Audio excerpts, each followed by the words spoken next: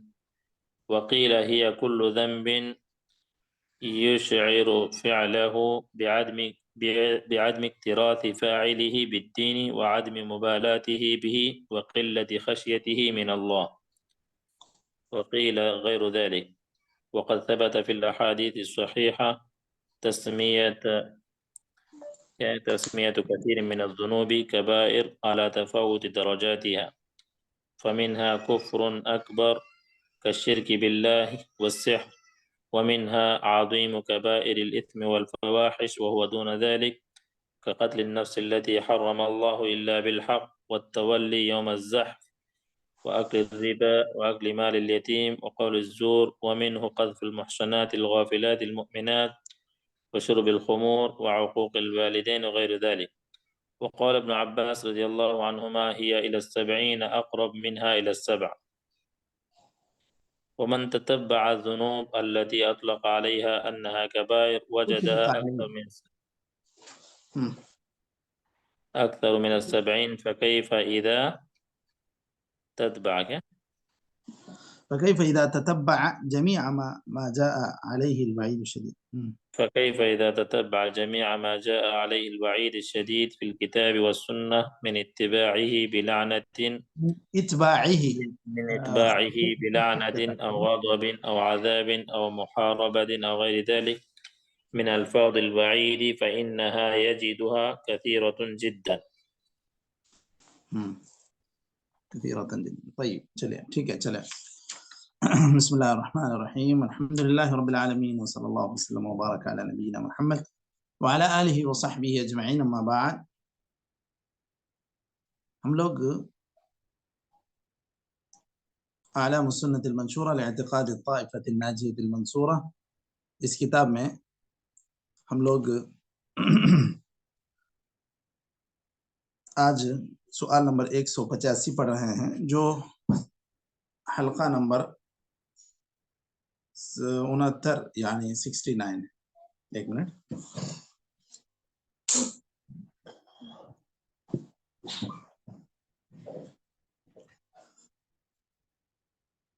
سوال ہے ما حکم الطیرة وما يذهبها. الطیرہ کیا چیز ہے اور اس کو کیا چیز ختم کر سکتی ہے، اس کے لیے کیا آدمی کو دعائیں پڑھنا چاہیے یا کیا کہنا چاہیے، کیا چیزیں سلف سے وارد ہیں. سب سے پہلے دیکھیے الطیرہ کیا ہے، اس کے معنی و مفہوم کو ذہن میں رکھنا ہے. الطیرہ اصل میں پرندے کو اڑانا، یہ ہمارے ذہنوں میں یہ اس کا ایک مفہوم ہے، اس وجہ سے کہ یہ جاہلیت والوں کے پاس یہ چیزیں رائج تھی. اب اگر اس کی اصطلاحی تعریف اگر آپ ڈھونڈتے ہیں تو آپ یہ کہہ سکتے ہیں ما حمل على الاقدام او على الاحجاب، یعنی کوئی چیز آپ کو آگے بڑھنے پر یا پیچھے ہٹنے پر ابھارے یا آمادہ کرے تو یہ چیز طیارہ ہے. مثلا جو جاہلیت والوں کے جو عقائد تھے، غلط عقائد، ان کی نفی کر رہے ہیں، اور ایسے عقائد مسلمانوں میں نہ پائے جائیں اس لیے اس کو بیان کر رہے ہیں، اور یہ ساری چیزیں احادیث میں موجود ہیں. حدیث میں اس کی نفی کی گئی ہے. تو جو جاہلیت والوں کے پاس یہ عقیدہ تھا کہ اگر وہ کسی ایسی چیز کو دیکھ لیتے جو ان کے عقیدے کے اعتبار سے وہ ایک نحوست کی علامت ہوتی، کتا آ جائے، بلی آ جائے، کوا جو ہے کائیں کائیں کر دے، تو یہ ساری چیزیں اس کو وہ منحوس مانتے تھے. سفر پر جاتے ہوئے پرندے کو بھی اڑا کر دیکھ لیتے کہ یہ کیا سفر بابرکت ہے، نہیں ہے، ٹھیک ہوگا نہیں ہوگا، جانا مناسب ہے نہیں ہے. تو پرندے کو اڑاتے، اگر پرندہ دائیں جانب اڑ جاتا تو سمجھتے کہ جو ہے یہ بہتر سفر ہوگا، اگر بائیں جانب اڑ جاتا تو سمجھتے کہ یہ بیکار ہے. تو اس طرح کے یہ جو عقائد تھے یہ ساری چیزوں کو اسلام نے اس کی نفی کی کہ یہ درست نہیں ہے، اس طرح کے عقائد رکھنا صحیح نہیں ہے، یہ ساری چیزیں بتلائی گئی۔ تو اب سب سے پہلے اللہ تعالیٰ نے اس کی جو نفی کی الا انما طائرهم عند اللہ، یہاں پر طائر کس معنی میں ہے مشائخ؟ یہاں پر کس معنی میں ہے؟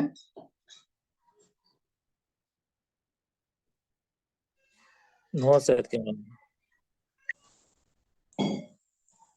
یہاں پر جی بولیے، اور کوئی کچھ بول رہے ہیں؟ نحوست کے معنی میں نا۔ اچھا نہیں، دیکھیے یہاں پر علماء نے جو اس کی وضاحت کی ہے کہ طائر کو یہاں قدر کے معنی میں لیا ہے۔ الا انما طائرهم عند اللہ، خوب باخبر رہو کہ اللہ تعالیٰ، ان کی تقدیر اللہ تعالیٰ کے پاس ہے، یعنی اس طرح یہ کسی چیز کو منحوس مان لیں وہ چیز منحوس نہیں ہو جائے گی، اور کسی چیز کو یہ لوگ اچھا سمجھ دیں اپنے عقیدے کے اعتبار سے کہ دائیں اڑنے سے وہ کام صحیح ہو جائے گا، بائیں اڑنے سے وہ کام صحیح نہیں ہوگا، ایسا نہیں ہے۔ اللہ تعالیٰ نے جو چیز آپ کی تقدیر میں طے کر رکھی ہے اسی حساب سے آپ کی زندگی کے مسائل آگے بڑھیں گے، اور یہ صرف یہ سمجھ لینا کہ اس پرندے کی وجہ سے آپ کا کام بن جائے گا یا بگڑ جائے گا، یہ درست نہیں ہے۔ تو یہ طائر کو یہاں پر قدر کے معنی میں لیے ہیں، تقدیر کے معنی میں علماء نے اس کی تفسیر کی ہے۔ اچھا، نبی کریم صلی اللہ علیہ وسلم نے جو نفی کی، دیکھیے 4 چیزوں کی نفی کی۔ لا عدوى، کوئی بھی مرض اپنے طور پر متعدی نہیں ہوتا ہے، یعنی اہل جاہلیت کا یہ عقیدہ تھا کہ یہ بیماری اپنے طور پہ پھیل جاتی ہے، تو اللہ کے رسول صلی اللہ علیہ وسلم نے اس کی نفی کی کہ اپنے طور پر کوئی بیماری نہیں پھیلے گی جب تک کہ اللہ تعالیٰ کی مشیت نہیں ہوگی، اللہ تعالیٰ کی چاہت نہیں ہوگی، اللہ تعالیٰ کی مرضی نہیں ہوگی۔ لیکن یہ بات بھی ہے کہ آپ صلی اللہ علیہ وسلم نے جو احتیاطی تدابیر ہے اس کو اختیار کرنے کے لیے کہا۔ آپ صلی اللہ علیہ وسلم نے یہ کہا لا یورد ممرض علی مصح، کہ ایک جس کو بیماری لگی ہوئی ہے ایسے اونٹ کو صحیح اونٹ پر نہ لایا جائے، اس کو اس کے ساتھ ملایا نہ جائے کہ کہیں اس کے مرض کے منتقل ہونے کا سبب نہ بن جائے۔ لیکن یہاں پر اس بات کی نفی کی گئی ہے کہ یہ مرض اپنے طور پر کوئی بھی متعدی نہیں ہوگا، اللہ تعالیٰ کی اجازت سے جس کو لگنا ہے وہ لگے گا۔ لیکن اس کا یہ مطلب نہیں ہے کہ آپ جو آدمی خارش زدہ ہے، آپ اس کو، جو صحیح لوگ ہیں ان کے درمیان ایسی چیزیں استعمال کرنے یا اس کی جو خاص کر ذاتی چیزیں ہوتی ہیں ایسی چیزوں کے استعمال کرنے سے نہ روکے، بلکہ روکنا چاہیے، کیونکہ آپ صلی اللہ علیہ وسلم نے اس طرح کی چیزوں کی احتیاطی تدابیر اختیار کرنے کے لیے کہا، جس طرح کہ آپ صلی اللہ علیہ وسلم نے اونٹ کو کہا کہ ایسے اونٹ جو صحیح سالم ہیں ان پر جن کو بیماری لگی ہوئی ایسے اونٹ نہ لائے جائے، نہ ملائے جائے۔ تو اب یہ چیز انسانوں میں کہ اگر کوئی چیز آپ ایک استعمال کرتے ہیں، مثلا تولیہ استعمال کرتے ہیں، کوئی بھی چیز جس سے جو براہ راست آپ کے بدن کو لگتی ہے، اگر آپ وہ خارج زدہ جو آدمی ہے وہ اگر استعمال کرے گا صحیح لوگوں کا، وہ بھی پھر اس کو استعمال کریں گے، تو اس طرح ہو سکتا ہے کہ وہ مرض لوگوں کے لیے لوگوں میں پھیل سکتا ہے، لیکن پھیلے گا تو وہ صرف اپنے طور پر نہیں پھیلے گا بلکہ اللہ رب العزت کی مرضی ہی سے پھیلے گا۔ تو یہ جو جاہلیت والوں کا یہ عقیدہ تھا کہ اپنے طور پہ جو متعدی ہوتا ہے مرض، بیماری پھیل جاتی ہے، اس کی نفی کر دی گئی ہے کہ ایسا نہیں ہوگا۔ دوسری چیز یہاں پر وَلَا طِيَرَةَ، کہ یہ جو بدشگونی لی جاتی ہے یہ بدشگونی بھی صحیح نہیں ہے، یا یہ کہیں کہ اس کی بھی کوئی حقیقت نہیں ہے۔ تو پرندہ دائیں اڑے چاہے بائیں اڑے وہ اپنے حساب سے اڑ جائے گا، وہ اس کو جدھر سہولت ہے اڑ گیا۔ اب آدمی اس سے اپنی نصیب کو معلق سمجھے، یہ سمجھے کہ یہ میرے نصیب کو بتلا رہا ہے، ایک کوا یا ایک پرندہ وہ کیا نہیں کسی کی نصیب بتلائے گا، اس کو تو خود اپنا اس کا کچھ حصہ اس کو معلوم نہیں ہے، تو وہ کیا کسی کی جو ہے رہنمائی کرے گا۔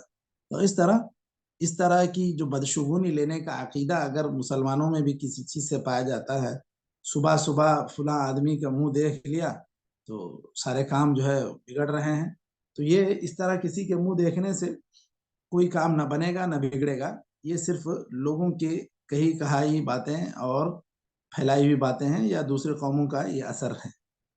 اسی طرح ولا حامۃ ولا سفر، ولا حامہ اصل میں کہتے ہیں کھوپڑی کو۔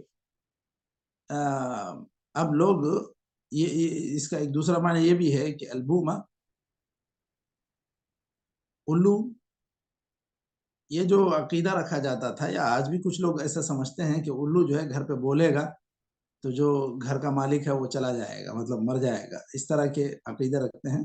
اس طرح نہ کسی الو کے یا کوے کے پکارنے سے کوئی چیز ہوگی، نہ بنے گی، نہ بگڑے گی، یہ سب غلط عقیدے ہیں، سب جاہلیت والوں کے عقیدے ہیں۔ ولا سفر، اسی طرح لوگ سفر کے مہینے کو اپنے کاموں کے لیے درست نہیں سمجھتے تھے، اس کو ایک منحوس مہینہ سمجھتے تھے، اس میں کوئی بھی شادی، سفر، تجارت میں کوئی بڑھانے کے معاملات، اس طرح کوئی کام یہ لوگ نہیں کرتے تھے، یہ سب جاہلیت والوں کے عقیدے تھے۔ ورنہ اہل اسلام کو یہ پیغام دیا گیا ہے کہ سارے مہینے اللہ تعالیٰ کے بنائے ہوئے ہیں، نحوست کسی بھی مہینے میں نہیں ہے۔ آدمی یہ نہ سوچے کہ فلاں دن فلاں مہینہ منحوس ہے، برکت سے خالی ہے، یہ سب غلط عقائد ہے۔ اب اللہ کے رسول صلی اللہ علیہ وسلم نے دیکھیے دیگر احادیث میں واضح بھی کیا اور یہ بتلایا، الطیرۃ شرک، الطیرۃ شرک۔ ابن مسعود رضی اللہ عنہ کا ایک قول اس میں نقل کیا جاتا ہے، وما منا الا ولکن اللہ یذہبہ بالتوکل۔ ہو سکتا ہے کہ ہمارے دل میں بھی کبھی کوئی خیال آئے، لیکن اتنا آدمی اللہ پر بھروسہ قوی رکھے کہ جو کچھ ہوتا ہے میرے نصیب میں اللہ تعالیٰ کے لکھے ہوئے عین نوشتہ جو بھی ہمارا ہے اس کے مطابق ہی ہوگا، اس کے برخلاف کسی کے کچھ کرنے سے کچھ نہیں ہونے والا۔ یہ حضرت ابن مسعود رضی اللہ عنہ کا قول ہے، ولیکن اللہ یذہبہ بالتوکل۔ اگر آپ کے ذہن میں، آپ کے خیال میں کوئی بات آتی بھی ہے تو آپ کو کرنا یہ ہے کہ اللہ تعالیٰ پر اپنے بھروسے کو مضبوط کرنا ہے۔ ساتھ ہی ساتھ یہاں پر دیکھیے اور بھی آگے ایک چیز ایک دعا کے طور پر ذکر کی جا رہی ہے، اس کو بھی دیکھ لیں۔ اور نبی کریم صلی اللہ علیہ وسلم نے یہ بھی کہا، انما الطیرۃ ما امضاک او ردک۔ آپ کو اگر کوئی چیز روکتی ہے اپنے کام سے یا آپ کو آگے بڑھا دیتی ہے تو یہ اصل میں طیارہ ہے۔ جیسے ابھی ہم نے کہا کہ وہ بائیں جانب پرندہ اڑنے کی وجہ سے کوئی آدمی اپنا سفر کینسل کر دے، اپنے کام کینسل کر دے، تو گویا کہ یہ عین تشاؤم ہو گیا، یہ عین طیارہ ہو گیا۔ باقی اگر اس طرح کا خیال آتا ہے اس کو وہ نظر انداز کر دیتا ہے یا جو نیچے دعا بتلائی جا رہی وہ پڑھ لیتا ہے تو پھر کوئی بات نہیں۔ یہاں دیکھیے دوسری ایک حدیث ذکر کی جا رہی ہے مسند احمد کی، کہ اس کے صحت میں کلام ہے کہ وہ ضعیف ہے۔ من ردته الطیرۃ عن حاجته فقد اشرک۔ کوئی خیال آیا آپ کے ذہن میں، اس طرح کی کوئی بات ہوئی، آپ نے اس کام کو چھوڑ دیا تو پھر گویا کہ آپ نے شرک کیا۔ یہ بات یہ کہہ رہے ہیں، یہ اس حدیث میں کہی جا رہی ہے اور اس حدیث کو ضعیف قرار دیا شیخ احمد شاکر۔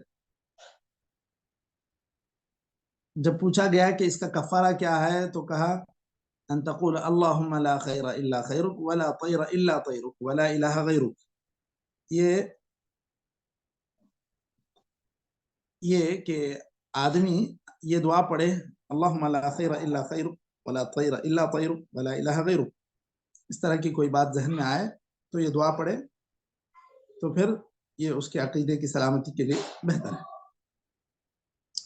آپ صلی اللہ علیہ وسلم کے پاس جب اس چیز کا ذکر نکلا کہ اس طرح لوگ کرتے ہیں تو کیا ہمارا موقف کیا ہونا چاہیے؟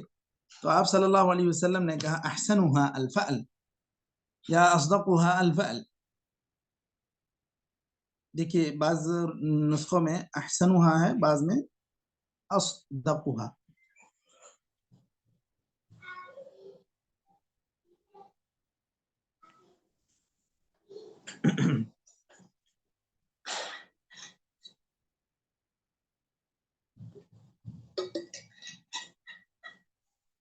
اگر اصدقوا کہیں یا احسنوا کہیں، دونوں ہی ایک ہی معنی میں ہیں، بہتر یا سچا یا دونوں بھی، کوئی بھی ایک معنی لے لیں. الفال، الفال کہتے ہیں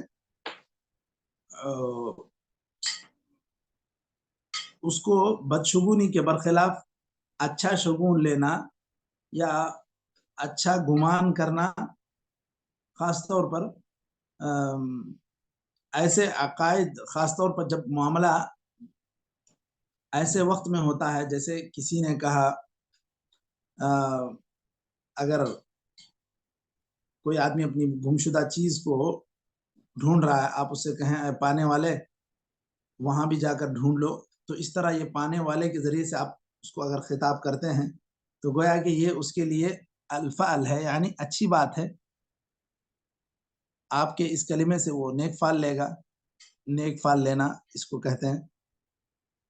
یہ آپ صلی اللہ علیہ وسلم نے جب صلح حدیبیہ کے موقع پر مراسلت کی کفار مکہ سے، تو سہیل لوگوں میں کئی ایک مراسل، کئی ایک قاصد آپ صلی اللہ علیہ وسلم کی خدمت میں آئے. معاملہ حل نہیں ہو رہا تھا، لیکن جب سہیل آ گئے، سہیل قاصد بن کر آئے، تو آپ صلی اللہ علیہ وسلم نے کہا کہ اب معاملہ آسان ہو جائے گا. تو آپ صلی اللہ علیہ وسلم نے گویا کہ اس سے نیک فعلی لی.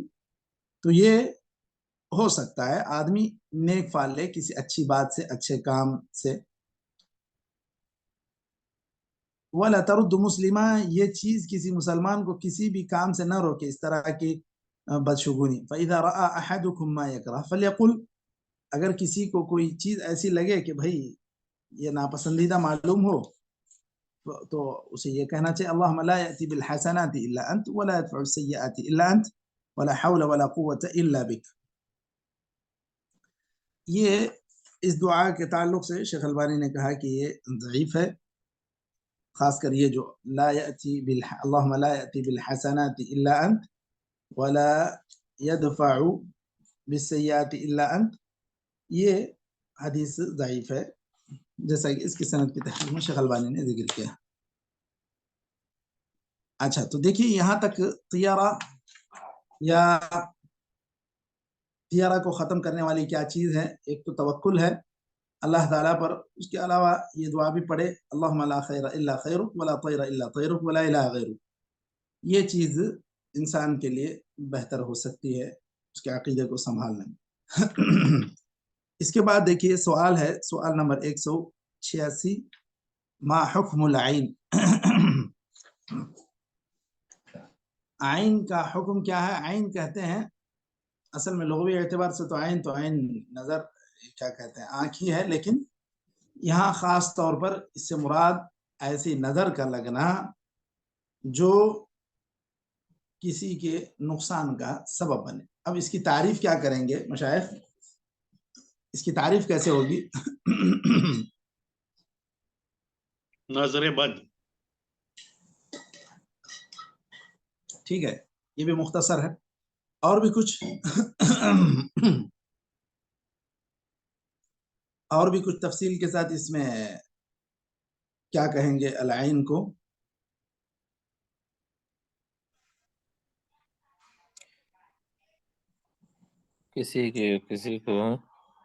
کسی کو نعمت کی حالت میں دیکھ کر جو ہے نا، جی یعنی جلنے کے، ایک قسم کے جلنے کو ہی بولتے ہیں نا. صحیح، جی بالکل. جی بولیے شیخ، اور بھی کچھ بول رہے تھے. جی شیخ، اور کوئی کچھ بول رہے تھے؟ حسد سے، ہاں ٹھیک ہے. تقریباً بات آ گئی، تینوں کی جو گفتگو ہوئی اس کے اندر یہ بات تو آ گئی. دیکھیے ابھی اس کی تعریف جو اہل اصول کرتے ہیں وہ اس طرح کہ نظرۃ انسی او جنی مقترن بالحسد، نظرۃ انسی او جنی مقترن بالحسد یورث الضرر، کہ انسان کی یا جن کی ایسی نظر جو حسد سے ڈالی جاتی ہے، ہاں، مقترن باستحسان و حسد، ایسے یہ دو قید آتی ہیں عموماً، کہ آپ اس کو پسندیدگی اور حسد کی نگاہ سے دیکھیں. پسندیدگی ایک چیز تو اچھی ہے، آپ اس اچھی چیز کو پسندیدگی کی نگاہ سے دیکھ کر ماشاء اللہ یا تبارک اللہ یا اللہ برکت دے کہتے ہیں، تو پھر تو یہاں حسد نہیں ہے۔ لیکن آپ پسندیدگی اور حسد کی نگاہ سے دیکھتے ہیں تو یہ انسان کے لیے نقصان کا باعث بن سکتی ہے۔ اب اہل علم کی اس تعریف میں انسان کی بھی نظر لگ سکتی ہے، جن کی بھی نظر لگ سکتی ہے، جیسا کہ انہوں نے تعریف کی۔ اور جنوں کا ہم کو دیکھنا، شیطانوں کا ہم کو دیکھنا، یہ چیز تو ثابت ہے۔ اللہ تعالیٰ نے سورہ اعراف میں کہا انہو یراکم هو وقبیلہ من حیث لا ترونہ، کہ شیطان اور اس کے اعوان یہ ہم لوگ تم کو دیکھتے ہیں حالانکہ تم انہیں نہیں دیکھ سکتے۔ انا جعلنا الشیاطین اولیاء للذین لا یؤمنون، یہ جو ایمان نہیں لاتے ایسے لوگوں کے یہ دوست بنے رہتے ہیں یہ شیطان۔ تو کسی بھی انسان کا یا جن کا حسد سے اور پسندیدگی کی نگاہ سے کسی کو دیکھنا، یہ نظر بد کا سبب بن سکتا ہے، اسی کو العین کہتے ہیں۔ اچھا، نبی کریم صلی اللہ علیہ وسلم نے ایک بچی کو دیکھا کہ اس کے چہرے میں تبدیلی تھی، صفعتن کہتے ہیں تغیر، تبدیلی تھی، ایسا کالا پن تھا، ایسا کالا پن نظر آ رہا تھا اس کے چہرے پہ کہ آپ صلی اللہ علیہ وسلم نے کہا استرقوا لها فإن بها النظرہ، کہ اس کو علاج کرو یا اس کو رقیہ پڑھ کے اس پر دم کرو کیونکہ اسے نظر لگی ہوئی۔ الصفعہ کے معنی دیکھیے صفرتن کہا گیا ہے، پیلا پن بھی یا کالے سے ملا ہوا اس طرح کا رنگ، یعنی کہ چہرہ بدل رہا تھا ایسا۔ جب آپ صلی اللہ علیہ وسلم نے دیکھا تو اس کو رقیہ کرنے کے لیے کہا۔ حضرت عائشہ رضی اللہ عنہا فرماتی ہیں نبی کریم صلی اللہ علیہ وسلم نے مجھے حکم دیا کہ عین کی وجہ سے یعنی نظر بد کی وجہ سے رقیہ پڑھا جانا چاہیے، رقیہ کیا جانا چاہیے۔ اور آپ صلی اللہ علیہ وسلم نے کہا کہ رقیہ نظر بد یا پھر کسی موذی جانور کے ڈسنے سے کیا جاتا ہے۔ موذی جانور جو ہوتے ہیں خاص طور پر سانپ ہے، بچھو ہے، ان کے ڈسنے پر بھی رقیہ کیا جاتا ہے، کیا جانا چاہیے۔ تو یہی بات آپ صلی اللہ علیہ وسلم نے اس میں کہی کہ رقیہ نظر بد اور کسی موذی جانور کے ڈسنے سے ہی کیا جاتا ہے، یعنی ان کی وجہ سے کرنے پر زیادہ فائدہ محسوس ہوتا ہے۔ یہ ساری صحیح احادیث ہیں۔ اور وقد فسر بها قوله عز وجل، یہاں پر یہ بات بھی ذکر کی گئی ہے کہ ولا تأثیر لها الا باذن اللہ، نظر تو لگے گی کسی کی بھی کسی کو، لیکن یہ بس کوئی بھی آدمی کسی کو بھی نظر لگا دینا چاہے وہ لگ جائے ایسا نہیں ہے، یہ اللہ تعالیٰ کی مرضی ہو تو ہی لگ سکتی ہے، ورنہ یوں یہ ہر انسان کے اپنے بس ہی کی بات نہیں ہے کہ بس میں جاؤں جس کو بھی چاہوں نظر لگا دوں، ایسا نہیں ہے۔ اللہ تعالیٰ کی اجازت ہو تو ہی وہ نظر لگے گی ورنہ نہیں لگے گی۔ یہاں پر اس کی تفسیر اسی طرح کی گئی ہے، یہ جو آیت ہے سورہ قلم کی وَإِن يَكَادُ الَّذِينَ كَفَرُوا لَيُزْلِقُونَكَ بِأَبْصَارِهِمْ لَمَّا سَمِعُوا الذِّكْرَ، قریب ہے کہ کافر آپ کو اپنی نظروں سے گویا کہ نظر بد کا شکار بنا دیں جب یہ لوگ ذکر کو سنتے ہیں۔